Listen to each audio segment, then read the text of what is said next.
Military Police Corps of the United States Army is celebrating its 12th anniversary. To tell us about tonight's gangbusters case is the Chief of Operations and Enforcement Branch of the Office of the Provost Marshal General, Lieutenant Colonel Harley Moore, who supervises military police operations all over the world. And here, especially transcribed for gangbusters, is Colonel Moore. Thank you, and good evening, gangbusters listeners. Throughout the world, the uniformed military policeman of the American Army has become a familiar sight. His trim uniform, bearing, and conduct are models for soldiers everywhere. His job in the Army compares to that of the uniformed civilian policeman: to maintain order, direct military traffic, guard important installations, prevent crime, and give assistance and service wherever he can. Within the Army's Military Police Corps, there are also specialists who perform functions similar to those of detectives of a city police force. These are called criminal investigators. It is their duty, under the supervision of their local provost marshal, to investigate crimes against Army personnel and property, and to apprehend fugitives in this connection. This case tonight shows in part the work of these important specialists, and it began one summer night a year or so ago on the outskirts of a small town in Iowa.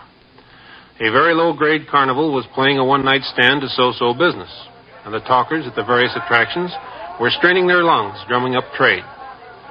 The only fair-sized crowd was gathered in front of Gay Paris, the carnival's girly show, where the outside talker was making his pitch to the crowd. On the inside of Gay Paris in a very few minutes. Yes, sir, the spectacle you've been witnessing outside here is only a sample, a very small sample of what's going to start on the inside of Gay Paris in just a few minutes. You're going to see the five most gorgeous, lovely girls west of Broadway and east of Hollywood. And there's still a few seats left inside the tent. You've been watching our little Josette give you that sample, our sweet little Josette. Take a bow, Josette. Thank you. Hey, you. Stay off the ballot stand, pal. This is for employees only. Right over here, the best quarter you ever spent. Mister, I said stay off the ballot stand. I'm the sheriff of the county. Oh, well, we run a clean extravaganza here, Sheriff. Pure and simple. Witness a show with my compliments. I'm not here for that. I want to talk to you. Well, I'm giving my pitch, Sheriff. I want to talk to you anyway. If you want to talk, Sheriff, you'll talk, but just a second, huh? All right, man. Josette will give you one more little segment of what you'll see inside the Gay Paris. Give him that segment, Josette, but not too much now. Hit it, Professor!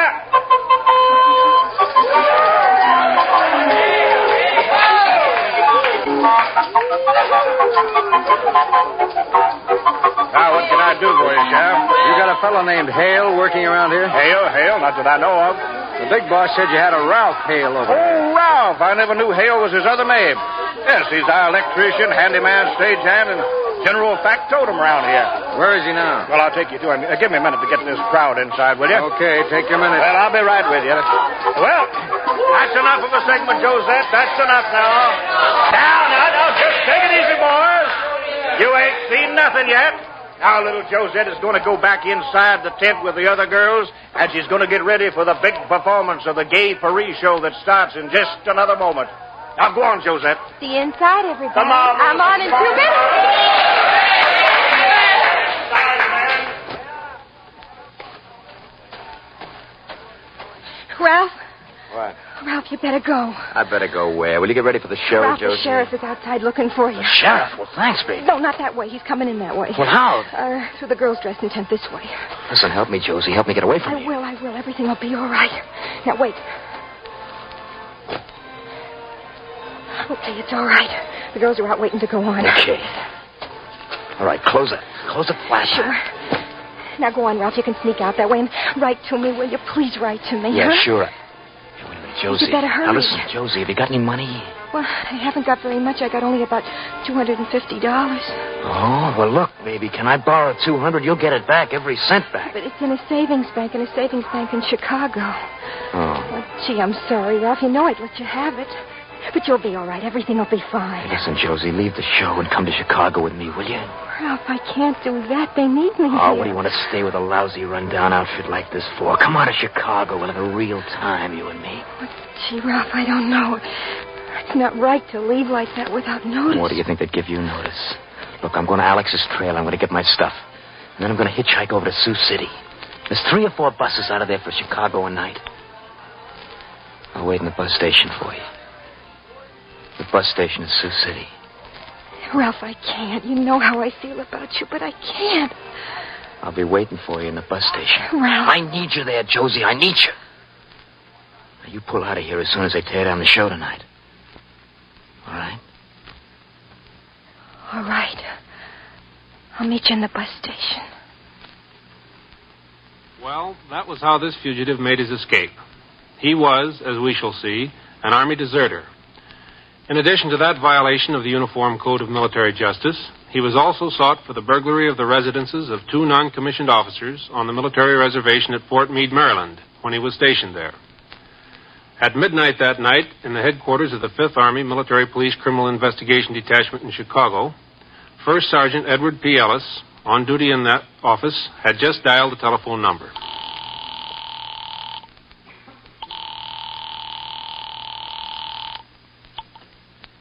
Hello? Major Landry, please. Speaking. Oh, this is Sergeant Ellis, sir. Sorry to disturb you at home. Now, that's all right. What is it, Sergeant? We just got a wire, sir. A reply from that sheriff in Iowa. Did he get him? No, sir. Oh. What'd the wire say? Says Major Robert L. Landry, 5th Army Military Police Criminal Investigation Detachment, Chicago. Information good, but missed Ralph Hale, wanted by your office. Hale fled while I was on Carnival lot to make arrest. Well, that's that, I guess. Yes, sir. No information regarding present whereabouts. All right, Sergeant. Send a wire back to the sheriff over my name and thank him. Yes, sir. We'll get him, Sergeant. I want you to catch up with that Carnival and see what kind of information you can turn up. Somebody around there ought to know where he was heading.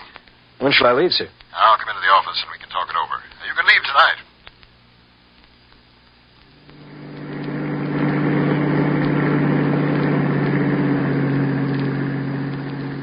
Cheer up, will you, Josie? There's plenty for you to do in Chicago. You can get a job 10 minutes after the bus pulls. Look, I'm not worried about that, Ralph. I shouldn't have left the show like that without notice. Where are they going to find another girl in the middle of Iowa like Look, that? worry about yourself a little bit instead of other people, will you? I'm just that way, that's all. Well, if you got to worry about somebody else, you worry about me. Look, I am worried about you. You don't have to tell me to worry about you. I'll be all right. As long as I have a little bit of dough to get settled on and look around. Now, you sure you got that money in the bank in Chicago, huh? Yeah, I You got got your it. bank book with you? I got that, too.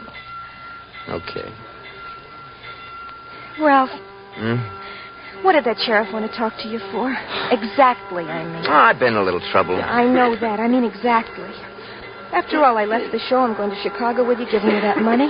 I'm entitled to know. Well, how much do you think a guy can make roughnecking around a small-time show like that? I've been working the short con. I guess one of the marks put in a beef. I took some small-town suckers for a couple of touches. Everybody does it. It's practically legit.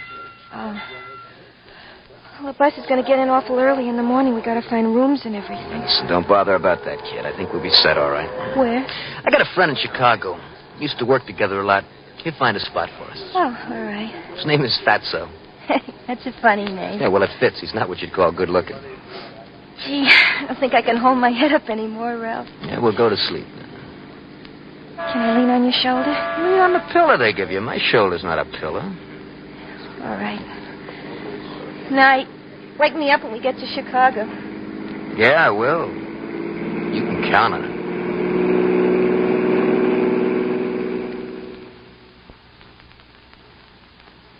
What else can I do, Ralph, except get a job? Look, Josie, don't bother me with your problems, will you? Fatso invited us here to have a drink, not to listen to your troubles. Isn't that right, Fatso? She's got a point, Ralph. If she don't work, how are we going to pay the rent? And look, there ain't even much left in the bottle. That's as important as rent. We'll manage. Don't worry about that. We'll manage. We sure managed fine so far, didn't we? Took all my money out of the bank. It's not even a week yet, and tomorrow there won't be a cent left. What are you complaining? Listen, if you're complaining, you can get on the bus and go back to the show. I'm not complaining, Ralph. You know I'm not. I'm just worried, that's all. You and me both. Well, who'd figure that Fatso was in such a spot and strapped for dough like me? I thought he'd be in good shape. I've been having a rough year, Ralph. I've been sick. Well, if I want that dice job, I better call him, man. Well, go on. Call him then. There's a phone under the stairs. All right. I'll pour you another drink in the meanwhile. No, don't do that. I don't want any more. And I'll pour one for myself. She's an awful pretty girl, Ralph. She'll do. You ought to be nice to her. It's good to have somebody that likes you. You treat them right, and they keep liking you. What do you know about women? I know if I had one like that, I'd treat her right. Giving her last money, too. All right, it's a shame she's got no more. Now, listen, are you interested in this deal I was telling you about or not? Where'd you hear about it anyway? In the Army? No, since I left, since I went with the show. Look, I don't mind traveling and all that, but you got to be sure the old man's got all that money in the house. I can be sure of it. Some guy I drank beer with in town. He worked for him. Spent the whole night talking about him. He's got a safe in the wall of his living room. Yeah, but has he got dough in it? Yeah, he's got dough in it. How old is he, anyway? He's over 60, way over 60. I guess he won't be much trouble. No trouble at all. We leave Chicago in the afternoon, just in time to get to the old man's house at midnight.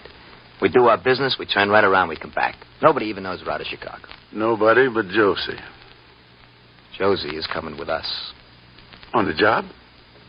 On the job. You're not going to tell her what you got in mind. She wouldn't like If it. she wakes up and finds herself part of the deal, she'll have to like it. Back to Gangbusters in a moment. Marcus Whitman, Frontier Doctor, will be the real-life hero of tomorrow night's Radio Hall of Fame. Lionel Barrymore, your host, tells the story of this pioneer Oregonian who risked his life to help America open the Pacific Northwest to settlement. Lionel Barrymore will have the aid of a top Hollywood cast in the Radio Hall of Fame's outstanding production, Marcus Whitman, Frontier Doctor, tomorrow evening on most of these same CBS radio stations. And now back to Gangbusters and Lieutenant Colonel Moore. Well, as the 5th Army Criminal Investigation Detachment of the Military Police sought information leading to the whereabouts of an Army deserter who had also been accused of burglary on a military reservation, the fugitive, in company of his friend and the girl Josie, left Chicago for the small Nebraska city, intent upon robbing an elderly resident. Shortly after midnight, the stolen car in which they had driven from Chicago pulled up in front of the spacious Victorian residence where their intended victim lived all alone.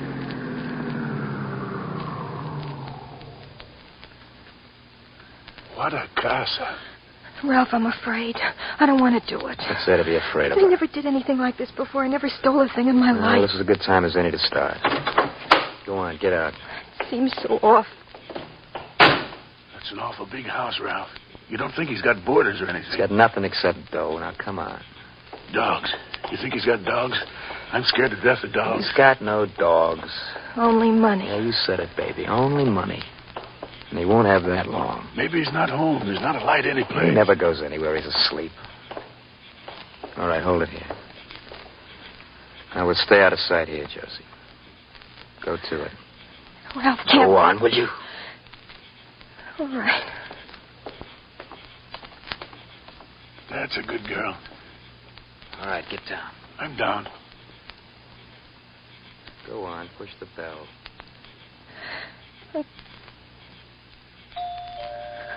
There it is. Again.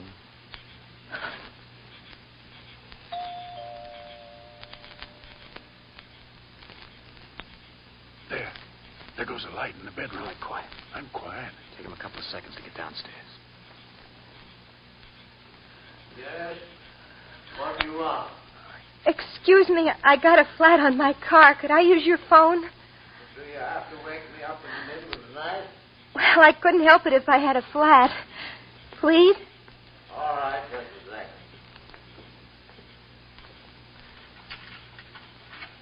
I'm awfully sorry, but I really didn't know what to do. As long as you woke me up, come on in. All right, let's go. Thank you very much. Out of the way, honey. Hey, what's that? Watch the door. Get away from there, Swanson. No, let me go. Let me go. Hold him. Let me go. I got him. All right, honey, shut the door. Yeah. Let me go. Will you let me go? Hold still, old All right, timer. baby, turn on that light. Please. Turn on the light, will you? All right. Let me go, will you? Go on, old timer. Get in there. In the living room. Go on. All right, that's far enough. What do you want? What are you asking foolish questions for, Mr. Swanson? You know what we want. Money. All of it. Now, sit down there. I got no money here. Didn't you hear him? He said sit down. Baby, Yeah. turn on some lamps in here, will you? It should be a little more cheerful in here. Yeah, to say the least. All right. Yeah, Mr. Swanson, money. All the money you got. I've got none here. How's that? You want some more light? Now, that's enough. Find a seat someplace and stay out of the way. Fatso? Yeah. See that picture of the ocean breezes on the wall there? Yeah. We'll take it down. This picture here? Yeah, that's the picture. Take it down. Now, wait for a Shut up, minute. Mr. Swanson. Hey, look at this. A safe. A safe right in the wall. Come here, Fatso. Huh? That thing shouldn't be too much trouble. No, it won't give us much trouble if Mr. Swanson don't give us much trouble. What's the combination, Mr. Swanson? What's the matter? Can't you hear me when I talk to you? Now, what's the combination? What is the combination? Ralph, wait a minute. Go on back there and sit. Please, Ralph, don't do that anymore. How are we going to get him to open the safe if we don't? Let me try. Go ahead, if you're such a wonder. Look, Mr. Swanson, what's the use of getting yourself hurt, huh? I didn't know it was going to be anything like this or I wouldn't have come along. Now, tell him what the combination is. I don't want to see you get hurt. What are you doing here? You're just as bad as them. Don't talk like that to the lady. Don't! Let go of me, will you? All right, let him go. Please don't hurt him. Honest, how can a guy work with all this interference? Honey, go over in the other room. Keep a sharp look out of the window. Watch for any cars stopping in front. Yeah, but go on, will you? All right. But don't hurt him. That's right, through there. Please don't hurt him. All right, now, Mr. Swanson. No. That's right. Let him go. You want the combination, don't you? You let him go. Oh. All right, now, Mr. Swanson, how about it? I won't tell you. You see, Ralph? I'm going to show you something, Mr. Swanson. I'm going to show you this. What'd you need a gun for? Just get your hands away. Sit down there and stay there. What are you going to do? What's the combination? No. You wouldn't kill me. Well, let's see how close I can come. No. Feel that whiz by your ear, Mr. Swanson? Now, what's the combination? Well, what is it? Well, let's whiz one by the other ear. Now, what's the combination, Mr. Swanson? No. He didn't shoot. No, he didn't shoot him. Get back in there. Will you go back in there? What's the matter with her, anyway? Now, listen to me, Mr. Swanson. I'm tired of messing around. What is the combination? What is it? Go on, Come make on, him come on. say What is it? Come on, what is it? What is it? Hey, take it easy. You'll kill him. It's your life. I'll kill him. You can't toy with me. Watch it. Watch it.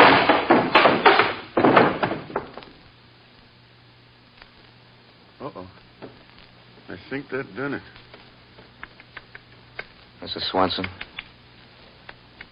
Come on, Mr. Swanson. Quit stalling. You ask me, Ralph, I think that really done Well, it. who's asking you? After all, he ain't no youngster. All right, what are you worried about? If you were going to kill him, you should have waited until we got the combination. We'll open the safe without the combination. How? Tell me how. Will you will look for some tools? And go to work on the safe while Josie and I see what else is around this house.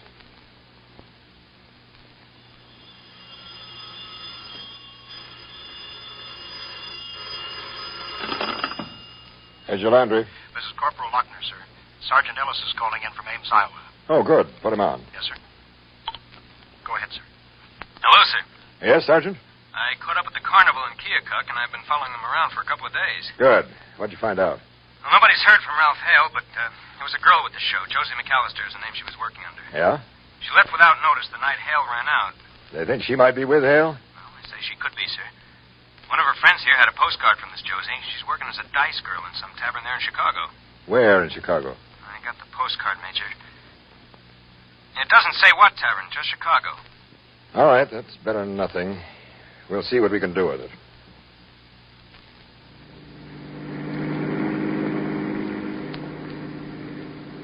Hey, Ralph, What?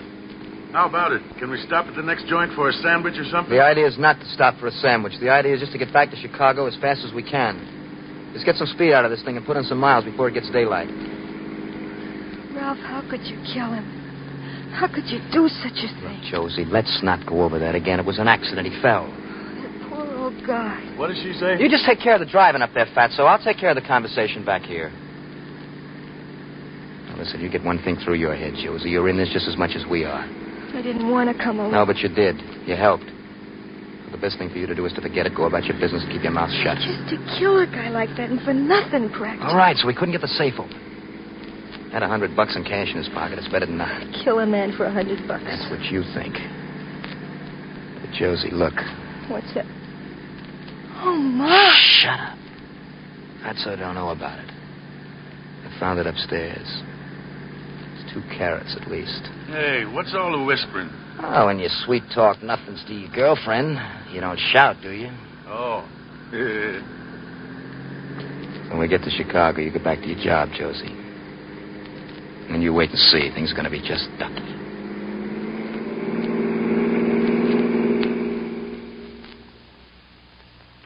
Thus, the search was concentrated in Chicago. Every available military police investigator was used in the attempt to track down the girl Josie, who was known to be working as a dice girl in a Chicago tavern. Meanwhile, the robbery and homicide had not been tied to the former carnival worker and Army deserter. The aid of Chicago detectives was requested in the hunt for the dice girl. But a week passed, and the investigators still were not able to locate her.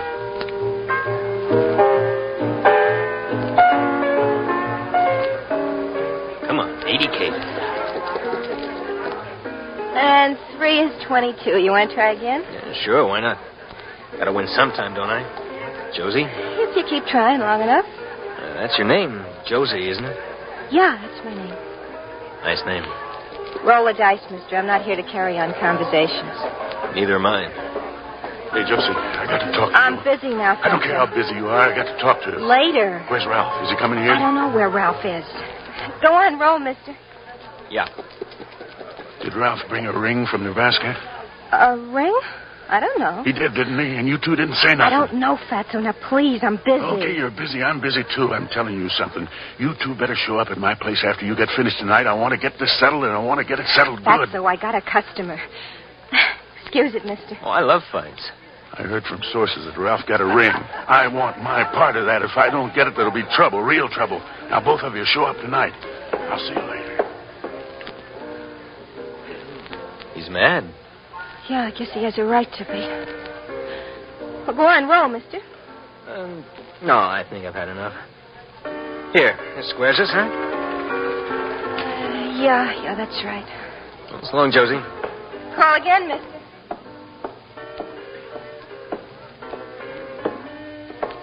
That's a girl, all right, Major.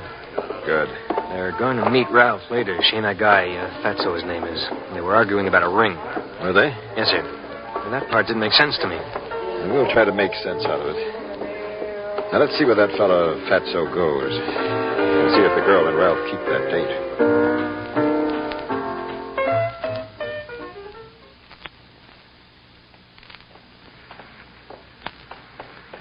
Well, if you don't intend to give him his share, Ralph, why are you coming to see him? That's what I don't understand. You don't understand a lot of things, Josie. All right, go on in. He's entitled to it, you know. He's entitled to what I want to give him. Ralph, listen to me. Why make trouble for yourself? Aren't you involved enough now? Give him what he's got coming to him. Go on, get upstairs. All right. And I don't want to hear any more out of you either. I can ship you back to that carnival so fast your head will spin. Oh, no, you won't. Now, you listen to me, baby. Don't you backtalk me. You're in this thing just as much as anybody. You can get just as much as me, so remember that. If I say back to the show, you go, and no arguments. Now, get upstairs. All right. You don't have to shove me. You and Fatso got to learn to take what you get and be happy with it. What about my $250? You'll get it when I feel like giving it to you. And I don't feel like it yet.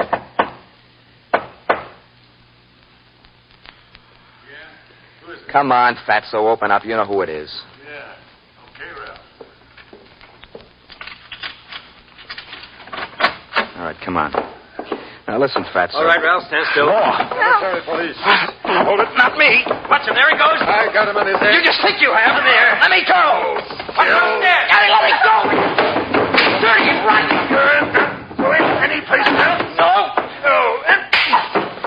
No place at all.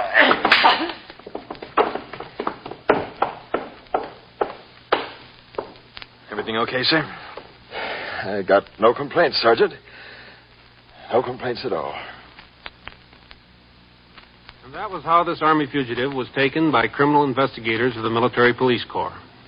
Subsequently, his connection with the Nebraska homicide came to light. Following a court-martial and a dishonorable discharge from the Army, he was turned over to the Nebraska authorities to be tried with his Confederates on a charge of murder. They were found guilty and received appropriate sentences under the law. This incident shows that any crime is of concern to all enforcement officials and to all citizens. Neither the military police nor the civilian law enforcement officials can prevent or solve all crimes without the assistance of the other. Tonight we are observing the 12th anniversary of the Military Police Corps. The attainment of this milestone has been greatly enhanced by the aid of your local police. This sentiment is extended to the police of most foreign countries, who in these days of uneasy peace work hand in glove with us. On behalf of the Provost Marshal General and every military policeman throughout the world, I want to thank gangbusters for this opportunity to show you how your Army works for you in peace as they do in war. Thank you, Lieutenant Colonel Harley Moore, Chief of Operations from the Office of the Provost Marshal General, United States Army. Now, now, Gangbusters, nationwide clues broadcast every week as a public service to assist American police in their war against the underworld.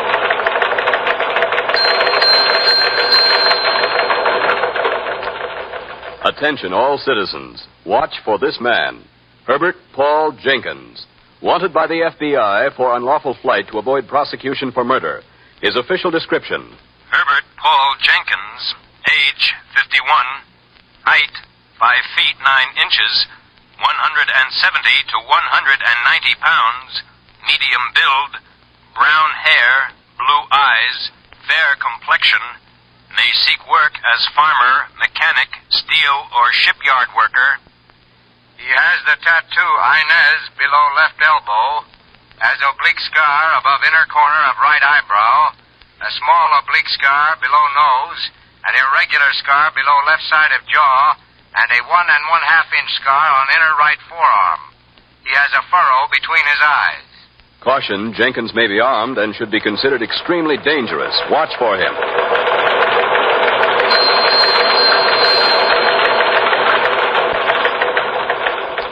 Attention, all citizens. Watch for George Lester Ballou, wanted by the FBI for interstate transportation of stolen property. His official description: George Lester Ballou, age 39, 5 feet 9 inches, 160 to 70 pounds, medium build, dark brown hair, brown eyes, medium complexion. May seek work as a nurse, clerk, or artist. This man has a scar on bridge of his nose, on his lower right arm, a tattoo of a heart pierced with a dagger, and the words, "Death before dishonor." Caution, Ballou may be armed and should be considered dangerous.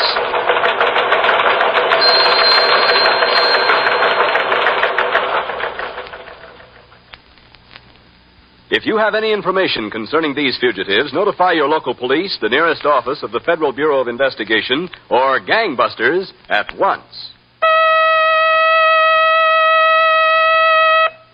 Tonight's Gangbusters case was dramatized by Stanley Niss and directed by Leonard L. Bass, with Bob Reddick, Juano Hernandez, and Terry Keane in leading roles. The entire production was supervised for CBS Radio by John Ives. Gaylord Avery speaking.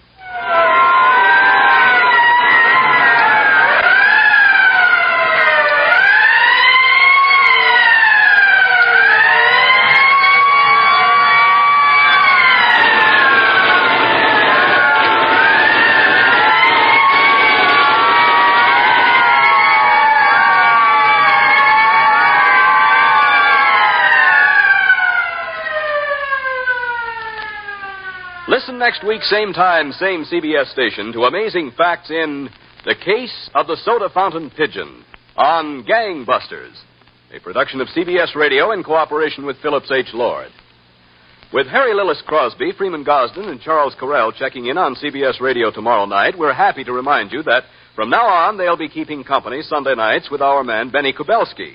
Or, looking at it another way, with the Bing Crosby Show and Amos and Andy returning to most of these stations tomorrow night, they'll be heard the same evening as Jack Benny. It's all yours tomorrow evening with the rest of our Sunday Fun Day lineup presented by CBS.